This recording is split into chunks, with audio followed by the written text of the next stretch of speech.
While back-channel diplomacy was underway between Tehran and Washington, U.S. diplomats were in Oman and Vienna, speaking indirectly with Iranian officials, and signs of a potential breakthrough were beginning to emerge. When, on June 12, 2025, at approximately 2:45 a.m. local time, Israel launched a so-called preempt, but this wasn't just any strike. It was one that assassinated top Iranian military commanders and eliminated nuclear scientists involved in Iran's civilian and military technology programs. This wasn't just war. It was a calculated disruption of peace efforts, a bold and dangerous attempt to sabotage dialogue and drag the region into confrontation. But the question is, why did Israel do that? On day one of the war, Israeli jets and drones crossed red lines, striking deep into Iranian territory, targeting suspected nuclear sites. The message was loud and clear: Israel will not allow Iran to go nuclear. But that wasn't the only aim. Behind closed doors, Israeli intelligence and political leaders also saw an opportunity to weaken or even collapse the Islamic Republic itself. By targeting symbolic and military institutions, they hoped to spark internal dissent, fractures within Iran's leadership, and possibly the beginning of regime change, not only for the world but even for the Iranians themselves. On day 3, Iran struck back, with precision and full fury. Missiles rained down on Israeli air bases in the Negev desert and targeted multiple locations across Israel. Simultaneously, cyber attacks crippled key infrastructure in Tel Aviv.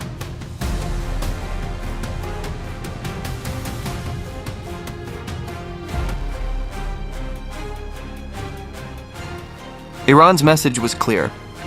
We are not Iraq in 1981. We are not Syria in 2007. We will not be a silent target. As the conflict escalated, Israel faced a new and dangerous reality.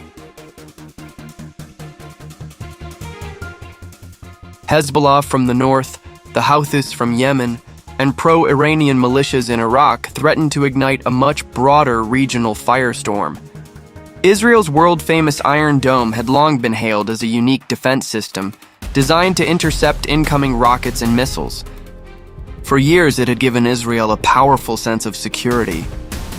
But during the course of the war, the Iron Dome's reputation took a serious hit. Israel found itself in a tight and unexpected position. Once considered nearly impenetrable, the Iron Dome was no longer delivering 100% or even 90% accuracy. During Iran's most intense wave of retaliation, its interception rate dropped to just 65%. With each passing day, Iran's strikes grew more effective, while Israel's stockpile of interceptors rapidly diminished. In hindsight, the question remains, did Israel miscalculate before launching this conflict?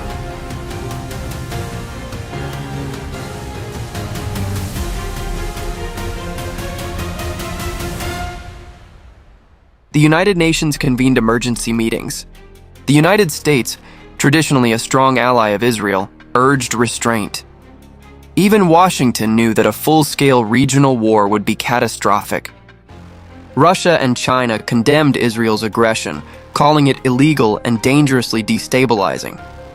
European nations warned of potential oil shocks and looming refugee waves. Protests erupted across dozens of countries. The Muslim world, despite its internal divisions, largely sided with Iran, not out of love for Tehran, but out of outrage over Israel's unilateral aggression.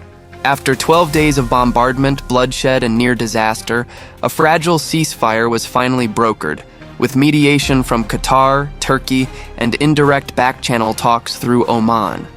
But one critical question remains. What exactly did Israel achieve? Tactical gains. Infrastructure damage.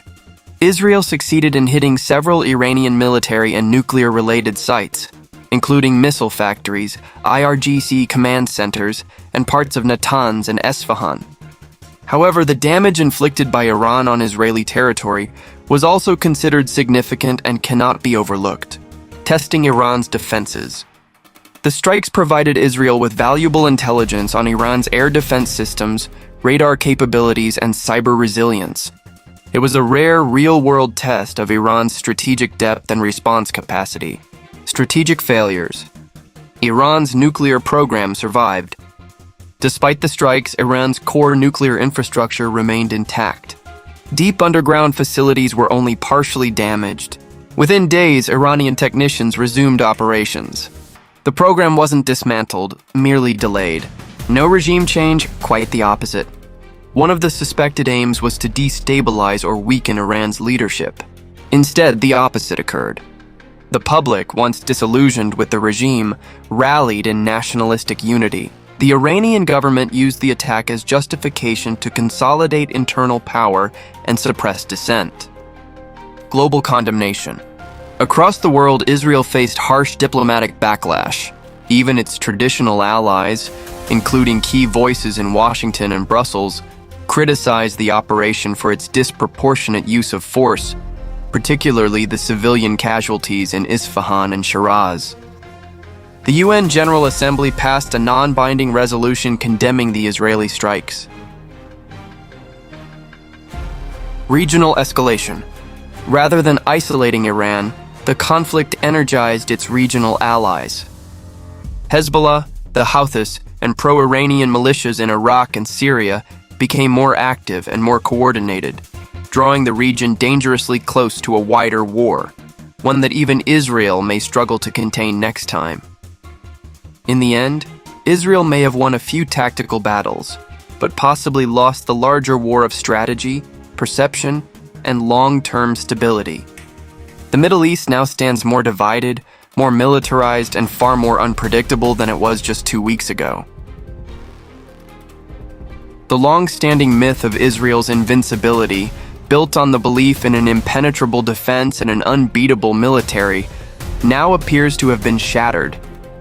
Iran's missile retaliation laid bare the vulnerabilities beneath that carefully cultivated image.